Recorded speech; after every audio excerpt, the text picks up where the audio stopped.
Foods that won't break your fast. That promise sounds impossible, almost like a trick your body could never actually allow.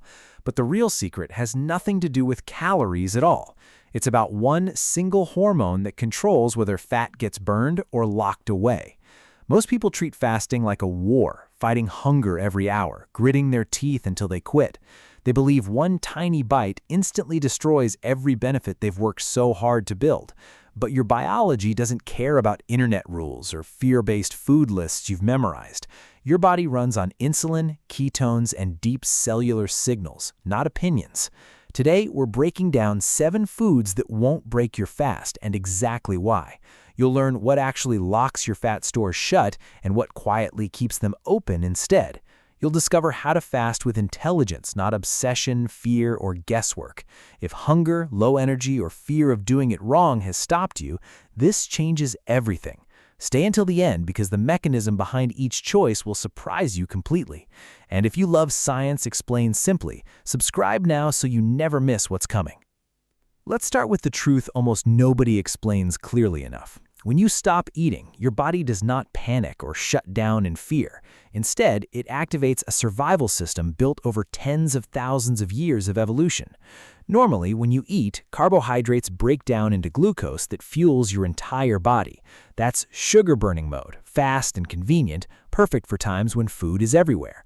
But when food stops coming, your brain still needs fuel, your heart still needs power, so your body shifts gears and starts pulling energy from stored fat instead. Your liver becomes the star of this transformation, turning fatty acids into ketones. Ketones aren't some emergency backup plan. They're a stable, incredibly efficient fuel source. In fact, ketones can supply up to 70% of your brain's total energy. Some researchers believe your brain may even think more clearly running on ketones. This shift from sugar burning to fat burning is the entire goal of fasting. But one hormone decides whether this switch flips on or stays frozen shut. That hormone is insulin, and it changes absolutely everything about your results. Insulin isn't evil, and it isn't secretly working against your fat loss goals. It's essential, helping glucose enter cells and keeping your blood sugar balanced. But insulin also behaves like a lock, sealing your fat cells shut tight. When insulin is high, stored fat cannot escape into your bloodstream at all. It doesn't matter how many thousands of calories you're carrying in fat. When insulin finally drops low enough, that lock swings wide open again. Fatty acids flood into your bloodstream and travel straight to your liver. There, they transform into ketones, and fat-burning mode officially begins. So what actually raises insulin high enough to slam that lock shut? Sugar and refined carbohydrates are the biggest, most obvious insulin triggers around. Bread, rice, sweet fruit, anything starchy sends your blood sugar climbing fast. Protein raises insulin too, though usually far less dramatically than sugar does. This shocks people who assume only sugar could ever spike insulin levels. Fat, on the other hand, barely moves insulin at all in most cases. This single fact changes the entire fasting conversation completely and permanently forever. The real question was never how many calories something contains at all. The real question is simple. Does this raise insulin enough to stop fat release? Once you understand that, fear about breaking your fast disappears almost instantly. A spoonful of pure fat might have calories, but barely touches insulin levels. Meanwhile, a tiny bit of sugar, despite fewer calories, can shut fat burning down. Hormones matter more than numbers ever will inside a fasting body. Fasting isn't a willpower contest. It's a quiet, sophisticated hormonal negotiation happening inside you. Once you see fasting through insulin instead of calories, everything becomes clearer. Now let's talk about MCT oil, which works like a secret shortcut straight to your liver. If insulin is the lock, MCT oil sneaks in through a side door completely. Regular fats from butter or olive oil take a long, slow digestive journey. They get broken down, absorbed, and transported through your lymphatic system for hours. MCT oil skips all of that, absorbing directly through your intestinal wall instantly. It travels straight to your liver through the portal vein without delay. Once there, it's rapidly converted into ketones, fueling your body immediately and efficiently. Among all MCTs, C8 or caprylic acid is considered the most powerful. Just 10 to 20 grams of C8 can raise ketone levels within 2 hours. What makes MCTs special is that it doesn't just avoid raising insulin, it actively pushes your liver to produce more ketones than usual. But don't misunderstand this benefit as some magical free pass for anything. If you're eating tons of sugar, MCT oil cannot override that insulin spike. Its real power lies in supporting your transition from sugar burning into fat burning smoothly. Many people notice sharper focus, steadier energy, and fewer crashes using MCT oil.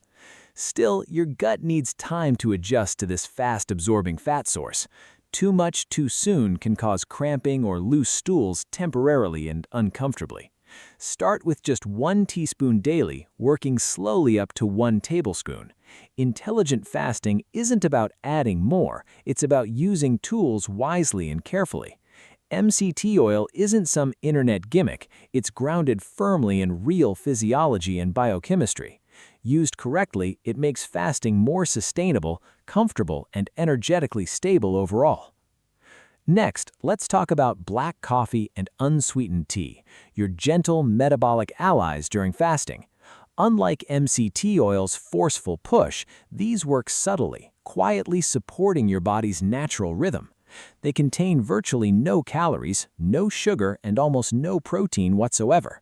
That means they barely trigger any insulin response, keeping your fat cells unlocked. But coffee's benefits stretch far beyond simply avoiding an insulin spike entirely. It contains over 100 active compounds, especially chlorogenic acid found in polyphenols. These compounds directly support your mitochondria, the tiny power plants inside every cell.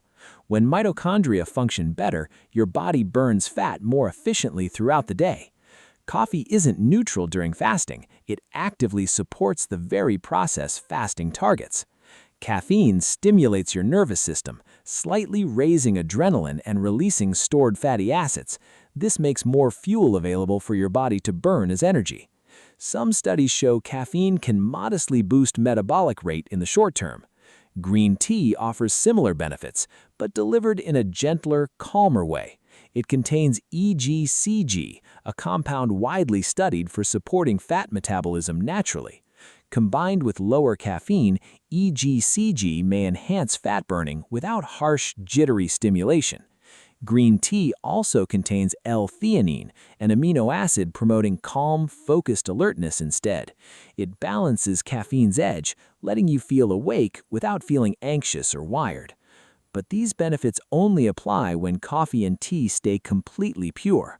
Add sugar, syrup, or sweetened creamer, and insulin rises immediately, locking fat storage shut. This is exactly how people accidentally break their fast without even realizing it. Coffee isn't magic either. Too much caffeine can raise cortisol in sensitive people. That may disrupt sleep or trigger uncomfortable heart palpitations if consumed excessively. Intelligent fasting uses coffee strategically, not as an aggressive, hunger-suppressing weapon. For most healthy adults, 1 or 2 cups during fasting remains perfectly reasonable. Understand this mechanism and coffee becomes more than just a safe choice. Now let's explore soluble fiber, which tackles something completely different, hunger itself, directly. Psyllium husk and soaked basil seeds work through a fascinating biological pathway entirely.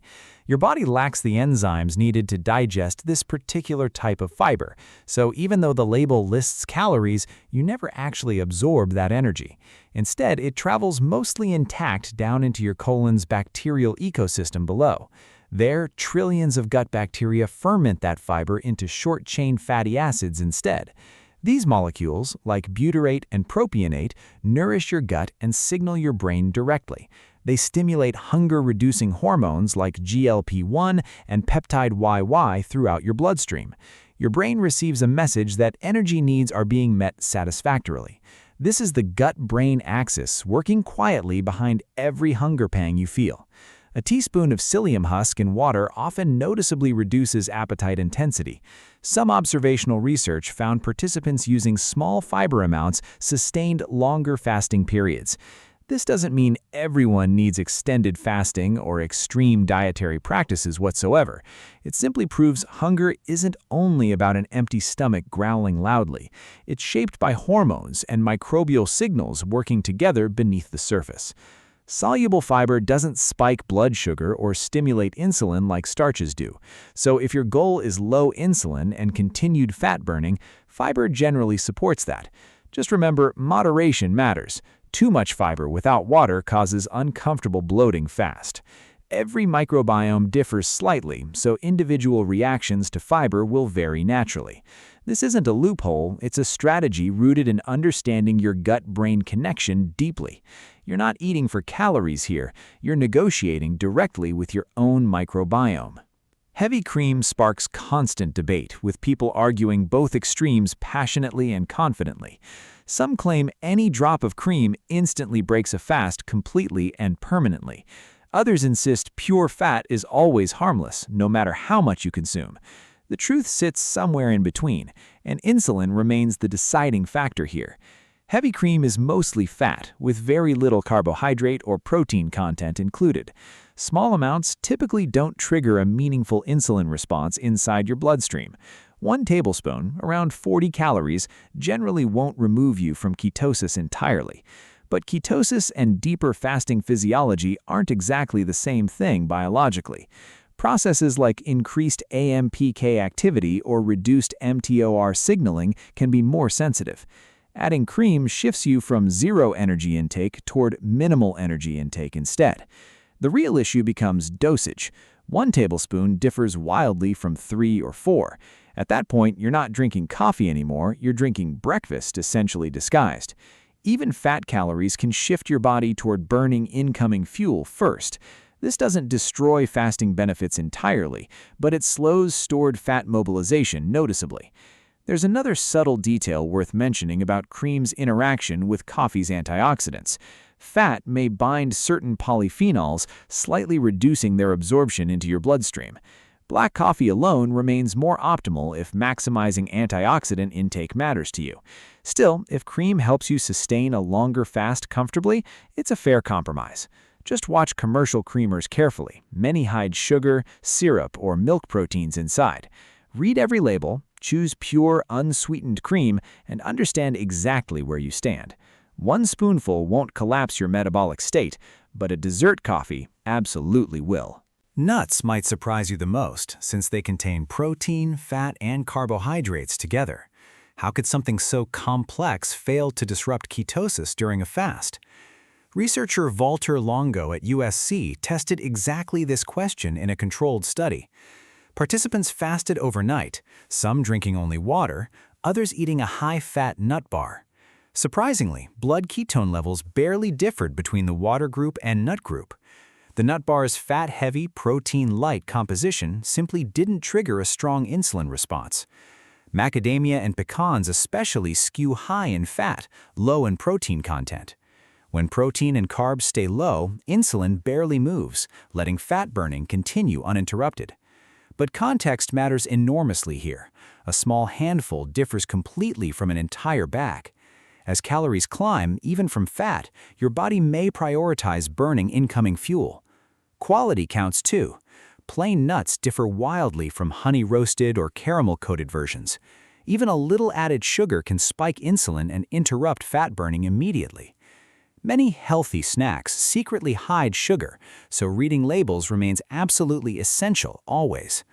Ketosis and autophagy aren't identical either. Autophagy responds more sensitively to protein intake. If maintaining ketones is your only goal, a small handful likely won't hurt. But if maximizing cellular repair through autophagy matters, skip nuts entirely instead. Fasting isn't binary. It exists across a wide, flexible metabolic spectrum instead. Nuts also deliver magnesium and antioxidants, supporting overall health beyond just fasting rules. Still, that doesn't automatically make them official fasting foods you should rely on. They occupy a gray zone where fat dominance keeps insulin response minimal and manageable. A small handful of plain macadamias likely won't derail your fasting progress meaningfully. Bone broth and collagen open a different debate entirely, centered around protein content specifically.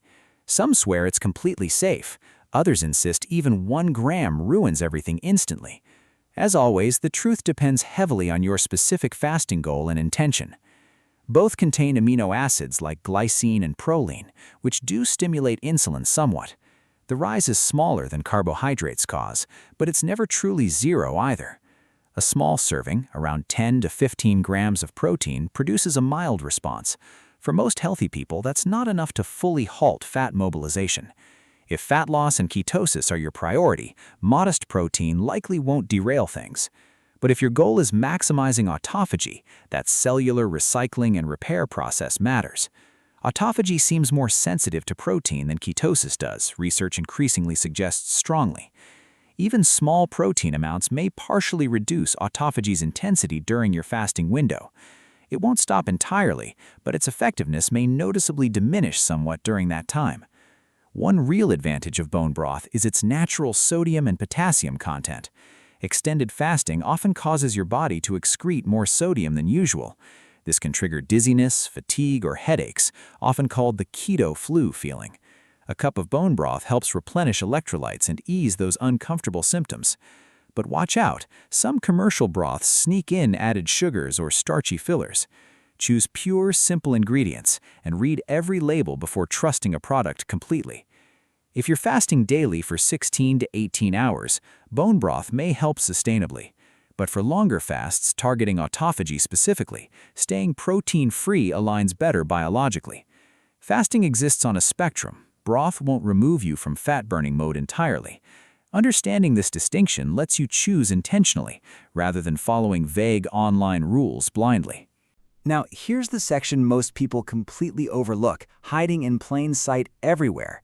Sugar-free chewing gum seems harmless, containing almost 0 calories on any label.